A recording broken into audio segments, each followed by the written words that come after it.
untuk kuliah sama seperti kamu. Bisa kuliah di UIN Sultan Maulana Hasanuddin Banten. Sosok yang sangat peduli dengan pendidikan dan generasi muda. Membangun pendidikan itu tidak lekang oleh waktu.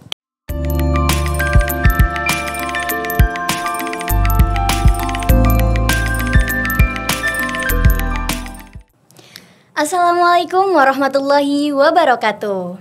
Salam sejahtera untuk kita semua. Semoga kita selalu dalam keadaan sehat walafiat. Kembali lagi di podcast Sikap, sarana informasi kampus UIN Sultan Maulana Hasanuddin Banten. Tentunya bersama saya Imelda Nurlaili yang akan memandu acara podcast pada kali ini. Nah, teman-teman semuanya, ada yang kepo nggak nih? Podcast kita kali ini akan membahas tentang apa ya? Dan kira-kira siapa nih yang menjadi narasumbernya? Oke, langsung aja. Yang menjadi narasumber kita ini adalah orang yang istimewa, yaitu seorang pemimpin yang membawa perubahan yang signifikan untuk kotanya. Dan tidak hanya sebagai seorang pemimpin kota, beliau juga dikenal sebagai sosok yang sangat peduli dengan pendidikan dan generasi muda, untuk kemajuan generasi mudanya. Nah, hal ini juga dapat dikatakan dan dapat dibilang dengan yaitu beliau telah mendapatkan penghargaan yaitu sebagai tokoh pejabat inovatif pendorong peningkatan SDM melalui pendidikan. Nah, udah kepo belum nih teman-teman? Kira-kira siapa ya? Ada yang udah nebak-nebak?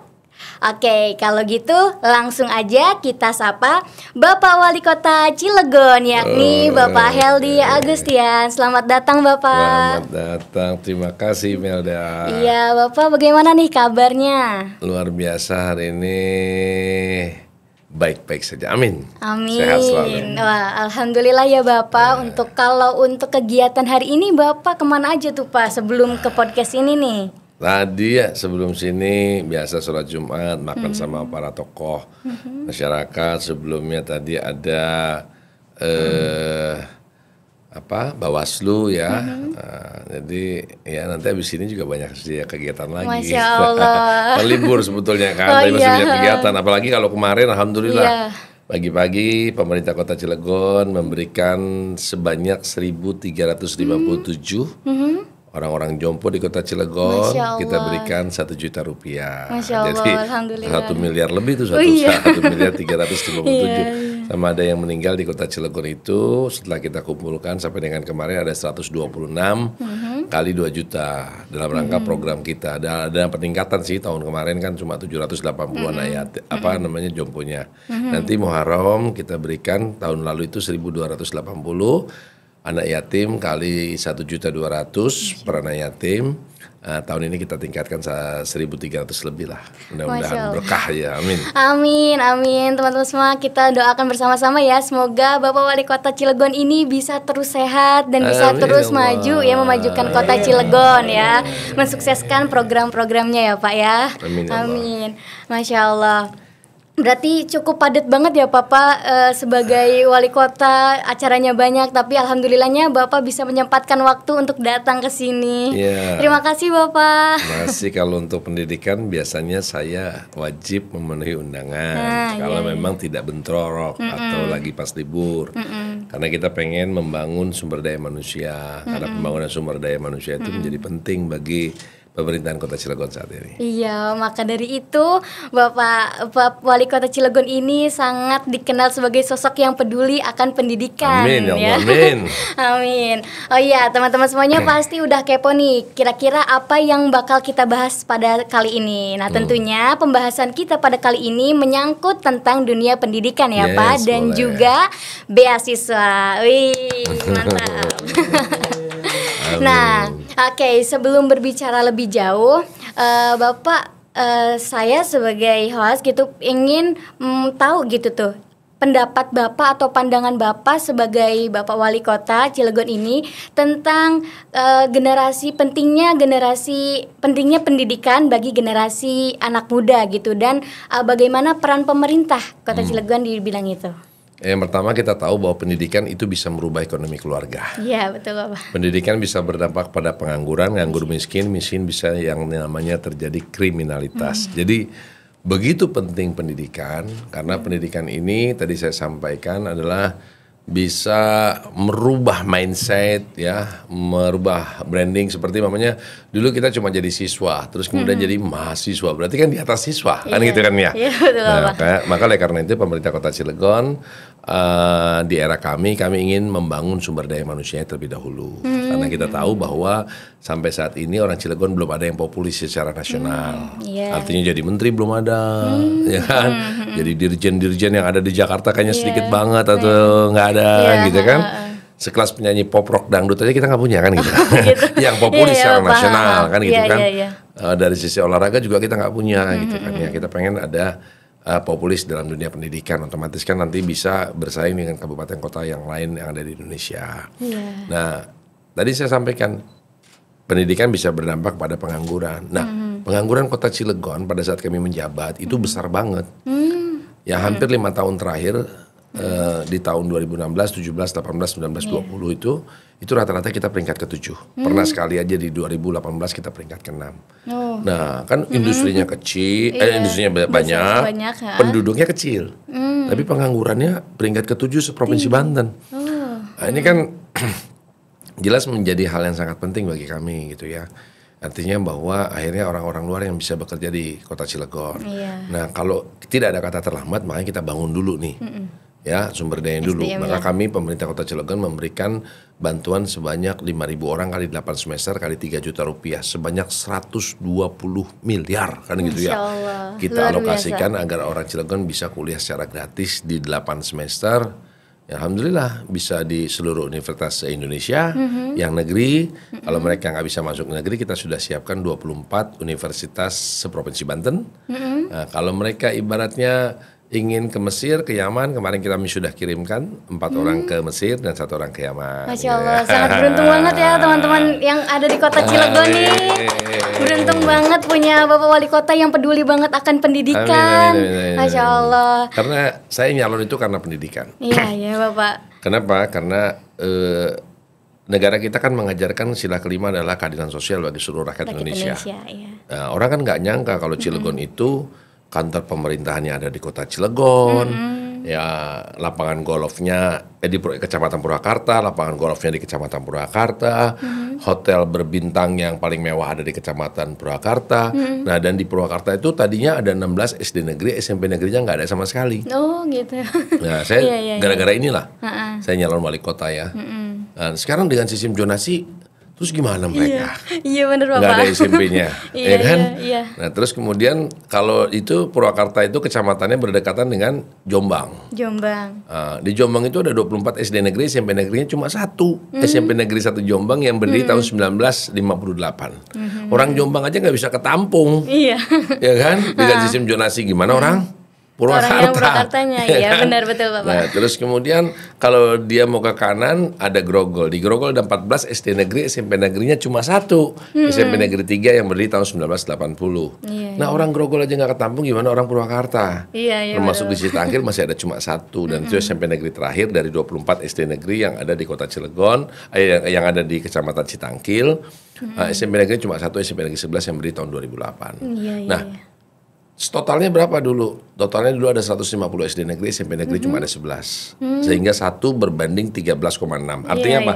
1 SMP diperebutkan 13,6. Terlalu besar sekali. Terlalu besar. Sehingga banyak terjadi yang namanya putus sekolah. Maka kita bikin program sekarang adalah Sekolah Maninglur. Sekolah Maninglur. Ya, terus kemudian alhamdulillahirobbilalamin sesuai dengan perintah Undang-Undang Dasar tahun 1945 ayat keempat mencerdaskan kehidupan bangsa, pasal 31 ayat 1 setiap warga negara berhak mendapatkan pendidikan, pasal 31 ayat 2 bahwa setiap warga negara berkewajiban mengikuti pendidikan dasar dan pemerintah otomatis kan wajib membiayainya.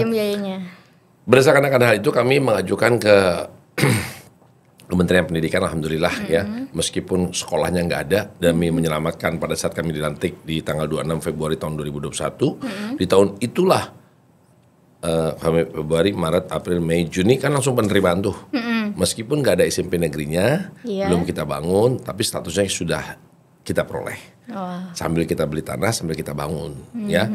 pada saat itu dapatlah kita SMP Negeri 12 statusnya itu di Purwakarta, 13 di Jombang, 14 di Citangkil, 14 di Citangkil ya 15 di Grogol. Jadi 4 SMP dalam waktu 4 bulan. Kami bisa menyelamatkan 480 orang. Sambil kita beli tanahnya, sambil kita bangun, alhamdulillah pada tahun 2022 sudah diresmikan gedung SMP Negeri 12 di Purwakarta. Masya Allah. Ya kan? Kemudian di Jombang udah ada SMP Negeri 13 gedungnya baru. Tinggal yang 14 15 insya Allah tahun ini. Amin, jadi artinya bukan hanya beasiswa saja yang kita pikirkan. Iya, tapi juga ke gedungnya gitu ya. Gedungnya Pak, juga. Karena kan memang ini perintah undang-undang.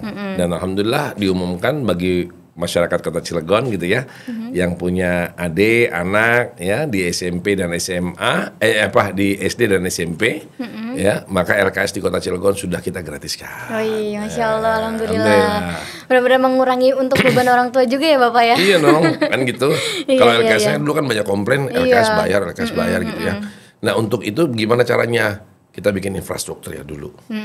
Nah dengan janji kampanye kami bahwa kami memberikan kenaikan honor guru dan naik dari 450 menjadi 675 sudah kita realisasikan.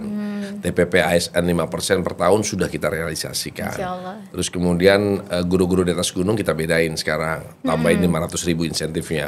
Kepala sekolahnya 1 juta supaya dia nggak ngeluh di atas gunung atau berseberangan. Iya, betul, Bapak. Terus kemudian untuk penilik kita naikkan 1 orang 3 juta, pengawas 1 juta. Jadi infrastruktur sudah bagus, makanya ini kita gratiskan buat masyarakat Kota Cilegon. Untuk khusus buat SD dan SMP negeri. SD dan SMP negeri ya Pak. Oh, mantap sekali Bapak. Berarti yang melatar belakangi Bapak nih ya untuk memajukan pendidikan itu apa tuh Pak? Yang melatar belakangi. Kayak tadi saya katakan, saya ini kan sekolah, meskipun saya gelar saya ada SE, SH, MH gitu. Wah, nah tiga-tiganya sebetulnya saya kuliah sambil kerja semua, nggak ada yang kuliah murni gitu ya. Artinya kuliah sambil kerja harus bagaimana manajemen waktu menjadi penting bagi kami kan. Nah yang melatar belakangi seperti apa tadi? Ya kan contoh mamanya begini, bapaknya dulu lulusan STM 25 tahun yang lalu. Anaknya sekarang lulusan SMK. Iya. Ya kan? Anaknya lulusan SMK kali ini kan lebih susah nyari kerja dibandingkan dengan STM tahun 25 tahun yang lalu. Iya, betul. Ya kan? Nah, terus kemudian bapaknya langsung suruh kerja kan susah bersaingnya. Maka pemerintah Kota Cilegon harus ambil turun tangan di situ, ya kan? Nah, syarat yang pertama adalah tinggal 5 tahun di Kota Cilegon. Tinggal 5 tahun di Kota Cilegon. Syarat yang kedua adalah keluarga tidak mampu atau keluarga mampu yang berprestasi. Syarat yang ketiga IPK-nya nanti tidak boleh kurang daripada 3. Karena ini biaya negara. Iya, benar, dan syarat yang keempat adalah dia lulusan pamannya sekarang Melda tahun 2024 sekarang lulusan SMK, Alia, SMK, SMA gitu ya. 2023 masih nganggur, 2022 masih nganggur, 3 angkatan ini boleh ikut program kita. Oh gitu, Masya Allah. Begitu juga kalau nanti 2025, 2024, 2023 betul boleh. Jadi 3 angkatan yang boleh. 3 angkatan yang boleh ya. Nah, yang pertama adalah mereka boleh ikut SBMPTN. Kalau mereka nggak lulus, kami sudah siapkan 24 universitas seprovinsi Banten yang sudah MOU dengan kami. Iya. Ya. Nah, artinya apa? Boleh nggak Pak Wali di Gajah Mada? Boleh. Boleh nggak Pak di Surabaya ITS? Boleh. Mau ke Cendrawasih juga boleh. Iya. Nggak ada masalah. Yang penting dia negeri. Itu yang pertama. Iya. Tapi kalau dia nggak bisa masuk di negeri, kami sudah siapkan 24 universitas seprovinsi Banten. Oh, Masya Allah. Jadi nggak ada alasan. Dan kita targetkan 1.000 orang per tahun. Jadi totalnya 5.000 orang selama 5 tahun. Wah, Dan sekarang kita sudah realisasikan pada tahun 2021 sebanyak 523 orang. 2022 sebanyak 1.208 orang dan 2023 sebanyak 1.269 orang. Jadi totalnya kurang lebih udah 3.000 orang yang kita sudah berikan beasiswa. Masya Allah, luar biasa banget Bapak. Sampai terharu itu ngedengarnya karena benar-benar perjuangan banget ya Bapak untuk memajukan pendidikan itu loh. Iya, berjuangnya semenjak tahun 2009 lah saya berjuang, nyalon dulu kalah dulu gitu ya. Itu untuk yang beasiswa itu Pak, beasiswa di Cilegon itu Bapak meneruskan atau Bapak yang mengawali? Loh, so kita ngawalin lah. Oh, Bapak yang mengawali. Saya nggak mau nurusin sesuatu. Kita harus punya ide sendiri. Jadi segala sesuatu yang kami lakukan saat ini pemerintah Kota Cilegon selalu ada namanya asbabul nuzulnya. Dulu Cilegon 2019 terbakar sampahnya. Sekarang justru dikunjungin sama berbagai daerah. Ya udah 200 daerah yang berkunjung karena bentuk sampah kami adalah co-firing bahan bakar pendamping batubara dengan harga 1 tonnya sama dengan 1 ton batubara. Dulu palang pintu kereta api nggak pernah terpasang. di Cilegon, sekarang kita pasang. Dan yang jaganya pun orang di Sub. Dulu tidak pernah, mohon maaf ini, dulu kan pulang kampung semuanya kan harus lewat Merak. Ya kan, ngetopnya kan. Nah, kita alihkan ke Ciwandan sekarang, ya kan. Dulu katakanlah, mohon maaf, orang Cilegon itu udah ngumpulin duit. Setelah dia punya uang, kemudian pada saat istrinya sakit, keluarganya sakit, uangnya habis, tabungannya habis. Harus jual motor dan yang lain. Nah, sekarang pakai KTP aja masuk rumah sakit RSUD, RSKM, Hermina, semuanya gratis. Jadi tabungannya masih ada. Cuma KTP doang loh. BPJS-nya karena jadi 1 kali 24 jam. Dulu orang Cilegon mau pulang kampung, maksud kami ke daerah Jawa dan yang lainnya, mereka naik motor, anak di depan, anak di tengah, istri di belakang. Nah, alhamdulillah sejak 2022 kita bisa bekerja sama dengan industri, ada 11 bus. 2023 25 bus, 2024 kemarin 36 bus. Sampai ke Padang pun kita anterin kemarin.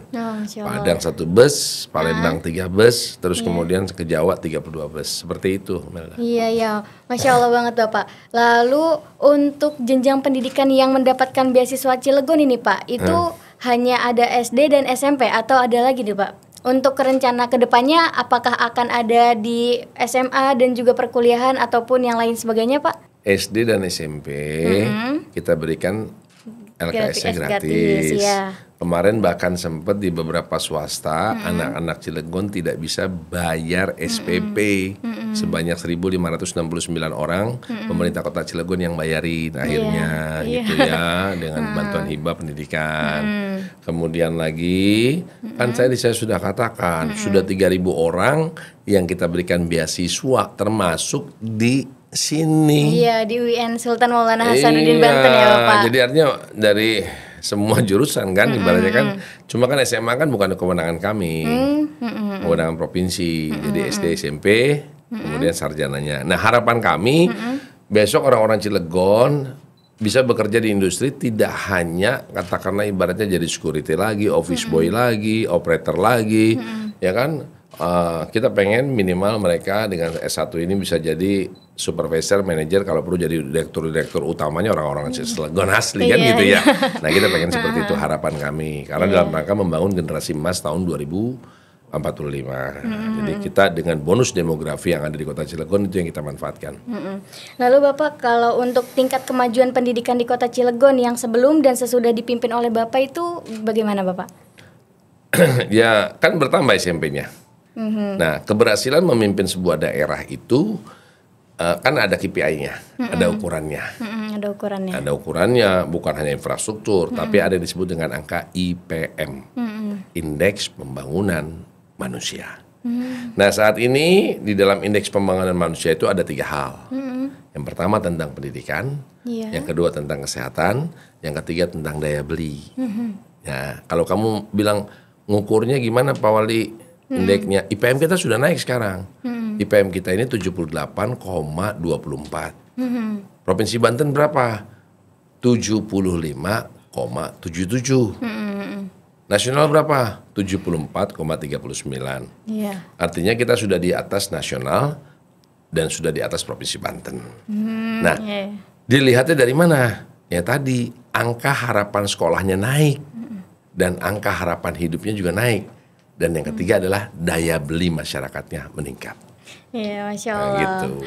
Iya, mantap sekali Bapak. Lalu Bapak yang kemarin itu sempat lihat tuh Pak di TikToknya Bapak itu mendapatkan penghargaan sebagai pejabat yang inovatif tuh Pak. Boleh diceritakan Pak? Ya Alhamdulillah Rabbil Alamin, dengan kami memberikan beasiswa full sarjana ini banyak sekali kami mendapatkan penghargaan. Ya Bapak. Bukan yang kemarin saja juga, dari MNC Group juga kami dapat, dari majalah Tempo kami dapat, dari Dikti pun kami dapat. Masya Allah. Ya, terus kemudian dari beberapa dinas pendidikan dan dari majalah-majalah lain juga, karena mereka melihat bahwa kemajuan pendidikan di Kota Cilegon dalam rangka generasi emas tahun 2045 ini memang betul-betul sudah disiapkan oleh pemimpinnya. Hal itulah yang mendorong, dan mohon maaf ini saya katakan tidak semua daerah bisa memberikan sebanyak 5.000 orang. Kali 8 semester loh. Iya. Kali 3 juta rupiah loh per semester. Iya, kan banyak, gitu ya. Betul nggak? Iya, Ya kan? luar biasa. Banyak kan kabupaten kota kan hanya bisa memberikan namanya bantuan kuliah. Mungkin cuma 5 juta atau berapa juta gitu kan.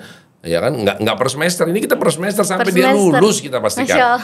Bahkan sekarang kita lagi bekerja sama, insya Allah Allah ridho, bagaimana nanti orang-orang Kota Cilegon yang mau kuliah monggo, yang nggak mau kuliah tapi dia masih nganggur, kita dorong untuk mereka bisa ke Jepang, bisa Korea, bisa ke Jerman, kan gitu ya. Kami tadi malam sudah bahas semuanya. Nah tadi saya belum terusin ya mengenai pengangguran tadi itu sebetulnya. Jadi awal muasalnya itu pendidikan bisa berdampak kepada pengangguran. Nah pengangguran Kota Cilegon pada saat kami menjabat itu adalah 12,69%. Dan peringkat ke-7 sejak tahun 2016. Data yang saya baca nih, pernah ke-6 yaitu 2018. Jumlahnya berapa? 25.976.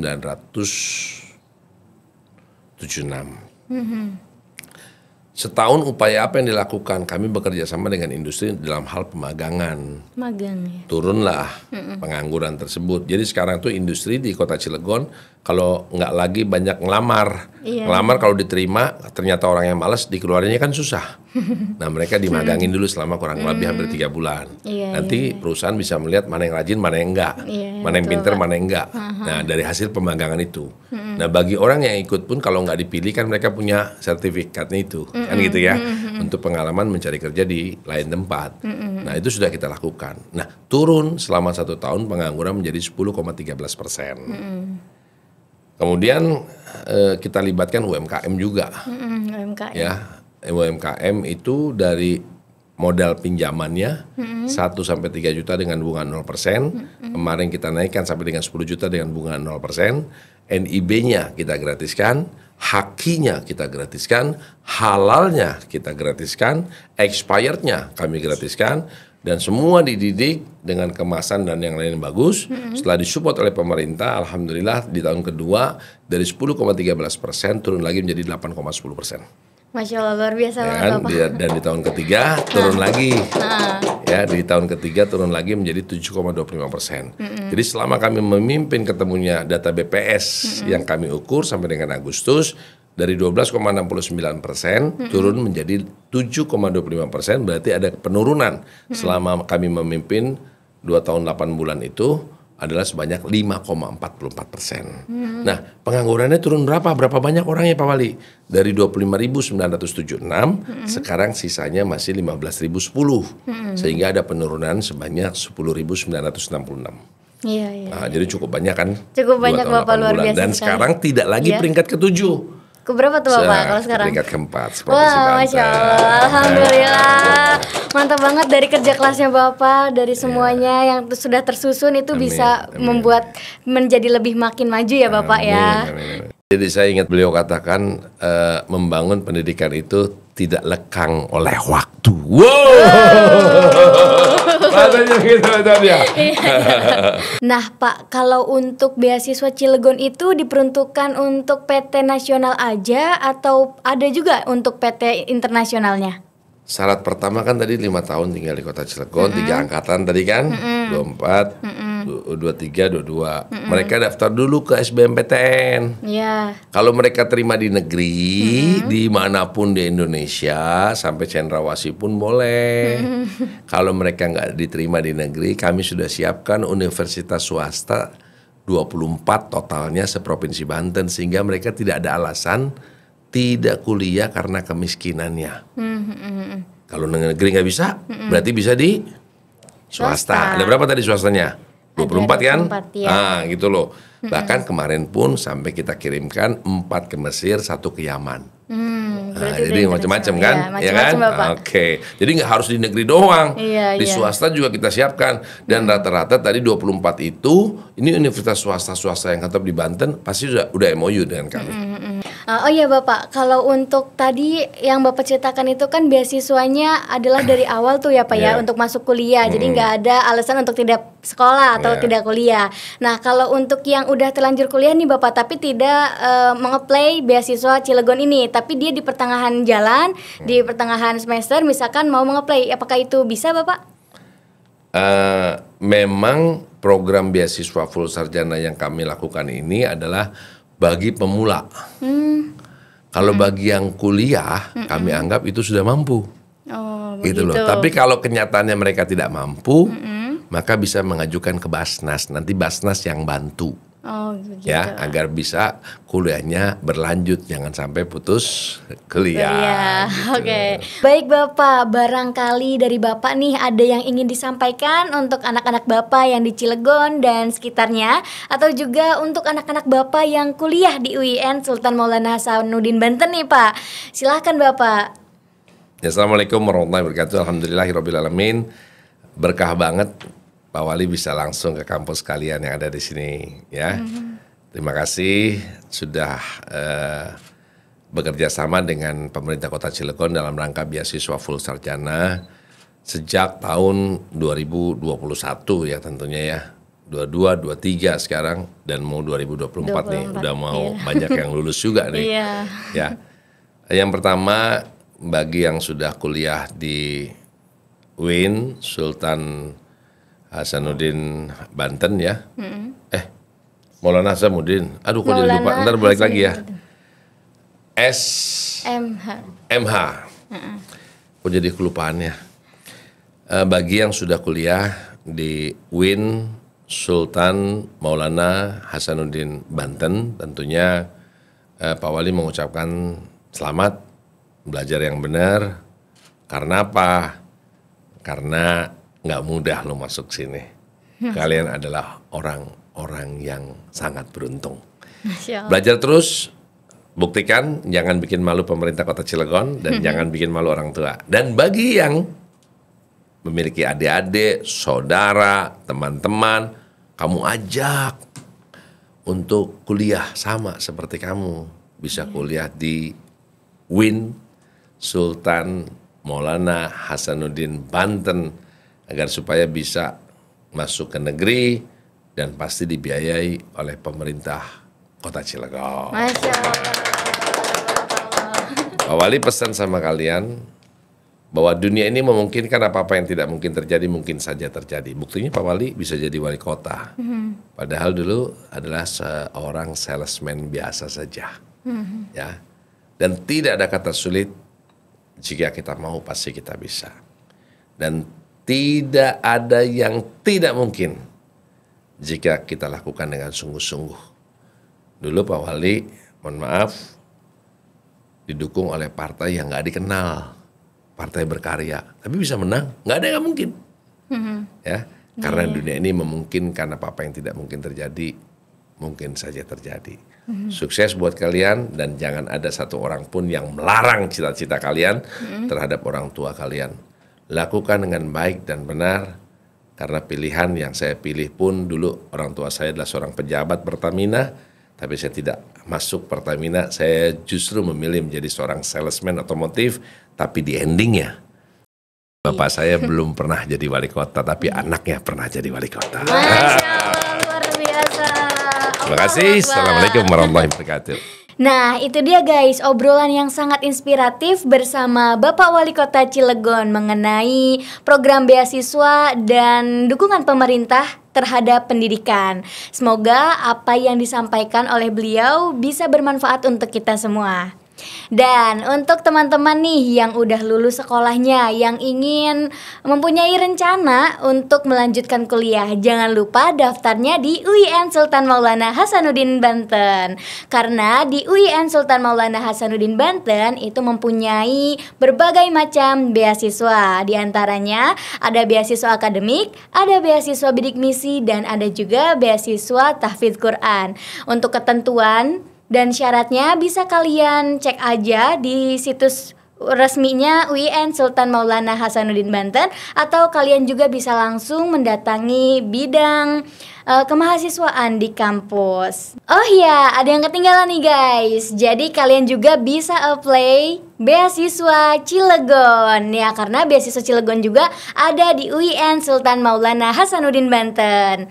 Oke teman-teman semuanya, jangan lupa di like, komen, dan subscribe. Saksikan episode selanjutnya. Saya Imela Nurlaili pamit undur diri. Wassalamualaikum warahmatullahi wabarakatuh.